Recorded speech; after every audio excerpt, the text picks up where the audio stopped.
ভারসাম্য আসবে এবং টিআর সিস্টেমে মেম্বার নিযুক্ত হবে।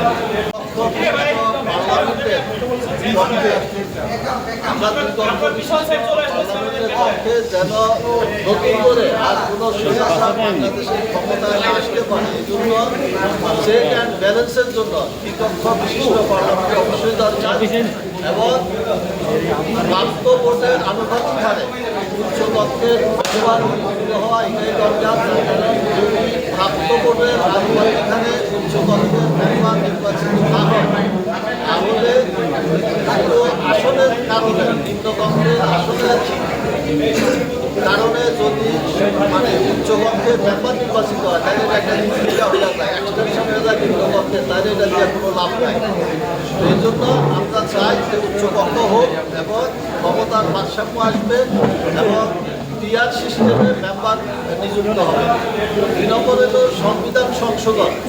সংবিধান এটা কোনো দলের বিষয় না, এটা হলো একটা জাতীয় সম্পদ।